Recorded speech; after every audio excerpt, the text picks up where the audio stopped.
여러분, 수조 원이 투입되는 거대한 철도 프로젝트. 이 어마어마한 사업의 성패를 가르는 가장 중요한 첫 단추가 뭔지 아시나요? 네, 바로 수요 예측입니다. 오늘 이 시간에는요, 이 예측이 어떻게 단순한 감에서 정밀한 과학으로 진화하고 있는지 그 과정을 한번 제대로 파헤쳐 보겠습니다. 네, 바로 이 한 문장이 모든 걸 말해주죠. 예측이 단 몇 퍼센트만 빗나가도 그 철도는 막대한 우리 세금이 계속 들어가는 적자 노선이 되어버립니다. 이건 그냥 숫자 몇 개 틀리는 문제가 아니에요. 국가 재정이 줄줄 새고 정책에 대한 신뢰가 바닥으로 떨어지는 정말 심각한 문제입니다. 자, 그럼 진짜 중요한 질문을 던져보죠.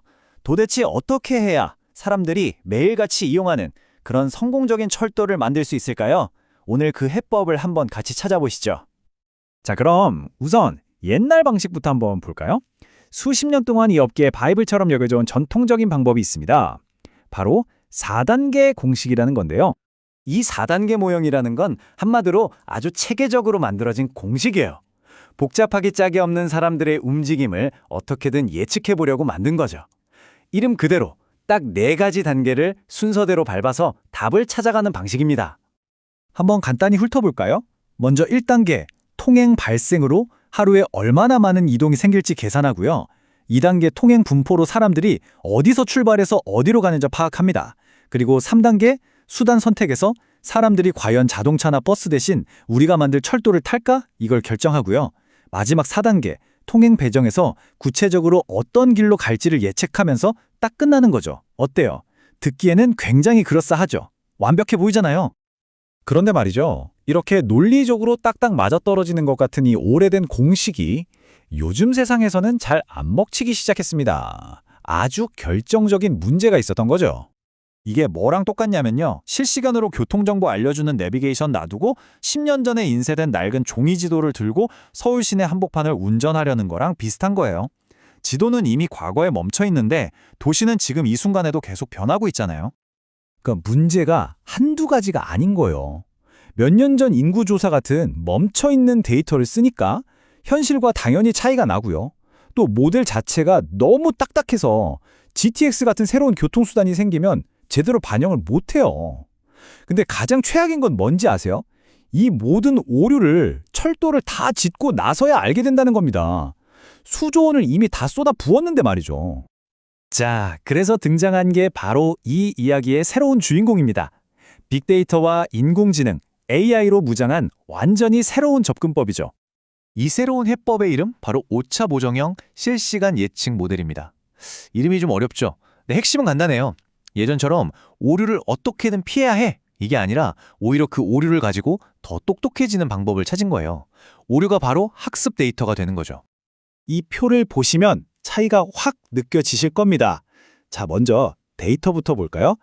전통 모델이 과거의 인구조사 같은 죽은 데이터에 머물 때 AI 모델은 우리 스마트폰 통신 기록이나 신용카드 사용 내역 같은 살아있는 데이터를 씁니다. 모델 자체도 한번 만들면 끝인 경직된 방식이 아니라 계속해서 스스로 배우는 피드백 루프를 가지고 있고요. 마지막으로 검증 시점도 완전히 달라요. 다 짓고 나서야 틀렸네 하는 게 아니라 실시간으로 계속 고쳐 나가는 거죠. 이 피드백 루프라는 게 바로 기술의 핵심입니다. 시스템이 예측을 한번 내놓으면 곧바로 현실 데이터랑 비교해서 차이, 즉 오차를 찾아내요. 그리고 그 오차를 실패로 끝나는 게 아니라 다음 예측을 더 정확하게 만드는 아주 소중한 데이터로 쓰는 겁니다. 예측하고 틀리고 배우고 더 나아지고 이게 계속 무한 반복되는 거예요. 시스템이 스스로 공부하는 거죠. 자, 이론은 이쯤 하고 이제 이게 진짜 통하는지 한번 봐야겠죠? 이 똑똑한 AI 모델과 구식 모델을 수조 원짜리 실제 프로젝트 바로 GTX A 노선에서 제대로 맞붙게 한 사례를 살펴보겠습니다. 정말 궁금하지 않으세요? 이 멋져 보이는 AI 모델이 과연 수조 원이 왔다 갔다 하는 이 거대한 실제 프로젝트에서도 제 역할을 해냈을까요? 결과는요? 정말 극적이었습니다. 기존 모델은 수요를 무려 15%나 부풀려서 예측했어요. 반면에 AI 모델의 오차는 단 5% 이내에 불과했습니다. 이건 단순히 숫자가 좀 더 정확해졌다 이 수준의 얘기가 아닙니다.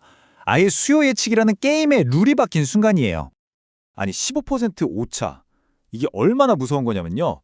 이 정도면 역 하나를 엉뚱한 곳에 짓거나 필요 없는 비싼 열차를 수십 량이나 더 사게 만드는 말 그대로 재앙으로 이어질 수 있는 수치입니다. 우리 세금이 그냥 공중으로 날아가는 거죠. 그런데 오차율 5%는요, 이건 완전히 다른 세상 이야기입니다. 이 정도의 정확도는 이 거대한 프로젝트를 믿고 추진할 수 있게 만드는 재정적인 안정성, 그리고 정책적인 신뢰를 확보해주는 새로운 기준이 되는 겁니다. 이제야 믿고 투자할 수 있는 근거가 생긴 거죠. 결국 이 GTX-A 사례가 우리한테 말해주는 건 그냥 기술이 좋아졌네, 이게 아니에요. 수요 예측이라는 걸 바라보는 우리의 생각, 그 패러다임 자체가 바뀌어야 한다는 겁니다. 새로운 골든룰, 즉 황금률이 생긴 거죠. 네, 바로 이겁니다. 수요 예측은 한 번 정답을 내고 끝내는 계산이 아니에요. 끊임없이 현실과 비교하면서 더 나은 답을 찾아가는 살아있는 검증의 과학인 것이죠. 자, 그래서 앞으로 우리가 기억해야 할 새로운 규칙들입니다. 첫째, 이제 오류는 실패가 아니라 소중한 피드백입니다. 둘째, 당연히 살아있는 동적 데이터를 써야겠죠. 셋째, 예측이 나오면 현실과 끊임없이 비교하고 검증해야 합니다. 넷째, 얼마나 빠르냐뿐만 아니라 얼마나 쾌적하냐 같은 질적인 요소까지 모델에 담아내야 하고요. 마지막으로 가장 중요한 것, 이 모든 예측이 결국 재무 모델과 하나처럼 움직여야 한다는 겁니다. 결국 우리가 기억해야 할 단 하나의 대원칙은 아주 명확합니다. 예측이 정확해야 철도가 살고, 그래야 우리의 소중한 세금이 낭비되지 않습니다. 어림짐작과 감에 의존하던 시대는 끝났습니다. 이제는 데이터로 검증하고 피드백으로 더 똑똑해지는 과학의 시대로 나아가야 합니다. 그것이 바로 우리가 가야 할 길이니까요.